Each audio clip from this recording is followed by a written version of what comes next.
T20 विश्वचषकाची साखळी फेरी मस्त पार पडलेली आहे। आज संघ जे सुपर 8 मध्ये पोहोचलेले आहेत त्याच्यातले 2 संघ मस्त वेगळे आहेत, आश्चर्यकारक आहेत। याच्यातल्या अमेरिकन संघाचं तर यजमान म्हणून जास्त कौतुक होत आहे, परंतु आता प्रतीक्षा आहे ती सगळ्यांना सुपर 8 फेरीची, कारण सुपर 8 फेरीमध्ये 2 गट आहेत आणि याच्यामध्ये होणाऱ्या मॅचेस या तुल्यबळ असणार आहेत।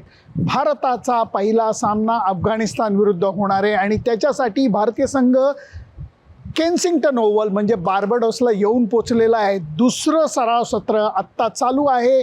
मला स्टेडियमच्या बाहेर उभा असून सुद्धा बॉल आणि बॅटचा टकाटक आवाज येतोय। ह्याच्यामध्ये सर्वात महत्त्वाची गोष्ट म्हणजे जी दृश्य दाखवली गेली आहेत ABP माझावरती खास करून, की नॉर्मली विकेट जे आहे ते समोर असं रोलिंग केलं जातं।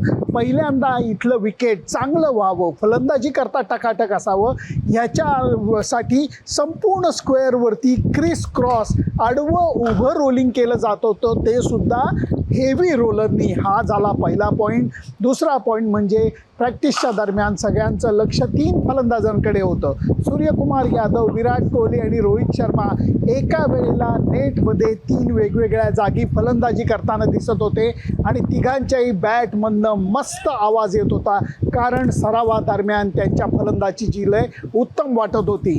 प्रश्न आता आहे, ही फलंदाजीची लय सामन्यात कशी दिसणार, कारण अमेरिकेतली विकेट ही फलंदाजांसाठी खूपच चॅलेंजिंग होती। त्या मानाने इथलं विकेट हे नक्कीच फलंदाजी करता बरं असेल। लक्षात घ्या, ह्याच ग्राउंडवरती ऑस्ट्रेलियन संघानं इंग्लंड विरुद्ध 200 धावांचा टप्पा पार केला। याच ग्राउंडवरती अमेरिकन संघाने पाकिस्तानला धोबीपछाड टाकलेला होता। त्यामुळे हे मैदान वेगळं आहे। गॅरी सोबर्स यांचं नाव पॅव्हलियन असलेलं हे मैदान आहे।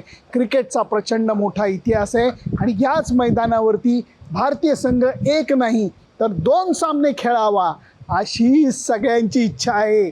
पहिला सामना अफगाणिस्तान विरुद्धचा आहे, दुसरा सामना T20 विश्वचषकचा अंतिम सामना। त्यामुळे सुरुवात चांगली करण्याच्या दृष्टीने भारतीय संघाची तयारी चालू आहे।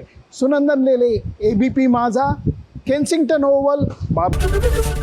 ABP माझा, उघडा डोळे बघा नीट।